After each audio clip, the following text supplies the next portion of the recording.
मित्रों, भागवत में वर्णित इस लेख में जब श्री कृष्ण और बलराम मथुरा पहुंचे, जहां भ्रमण करते हुए जिस तरह एक कुबड़ी स्त्री को स्वर्ग की अप्सरा जैसा रूप प्रदान किया, फिर कैसे वे कंस की रंगशाला पहुंचकर बात ही बातों में कंस के दिव्य धनुष को तोड़ डालते हैं, फिर कैसे श्री कृष्ण कंस के सारे अवरोधों को तोड़ते हुए वहां पहुंचे जहां कंस का अखाड़ा था। वहां कंस के दैत्याकार पहलवान मौजूद थे। उन सभी पहलवानों को किस तरह मारा, फिर कैसे कंस को उसके अंजाम तक पहुंचाया, जानने के लिए हमारे चैनल को सब्सक्राइब व कमेंट करें तथा बेल आइकन दबाना न भूलें।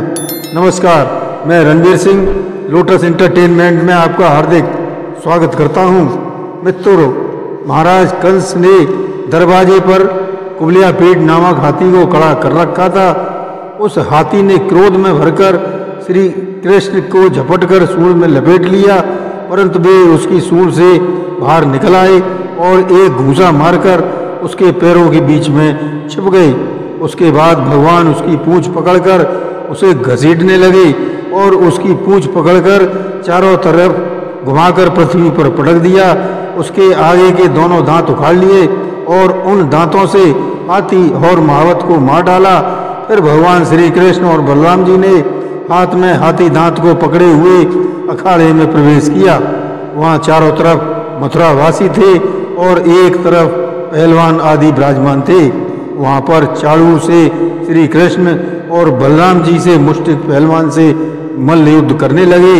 वे दाव पेच करते करते अपने जोड़ीदार को पकड़कर इधर उधर घुमाते हुए धकेल देते थे, जोर से जकड़ लेते, लिपट जाते, उठाकर पटक देते, छूटकर निकल भागते और कभी छोड़कर पीछे हट जाते।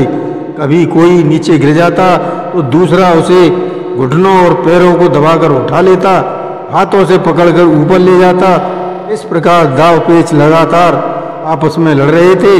देखने वाले दर्शक कंस को गालियां दे रहे थे कि कहाँ तो कोमल शरीर वाले श्री कृष्ण और बलराम और कहाँ ये बलवान पहलवान के बीच अधर्म युक्त युद्ध करवाया जा रहा है। प्रजाजन यह दृश्य देखकर अत्यंत व्याकुल हो रही थी।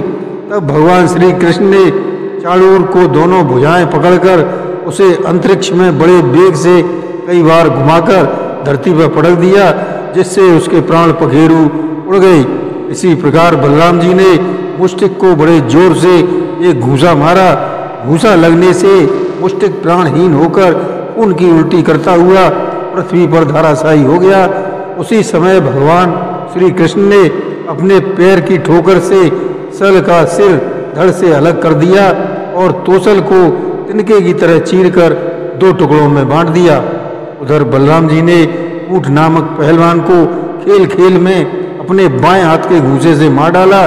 जब चाणूर, मुष्टिक, कूट, सल और तोसल ये पांचों पहलवान मर गए तो शेष पहलवान अपने प्राण बचाने के लिए मैदान छोड़कर भाग गए। भगवान श्री कृष्ण और बलराम जी की इस अद्भुत लीला को देखकर सभी दर्शक उनकी प्रशंसा करने लगे। इससे कंस बहुत चिढ़ गया।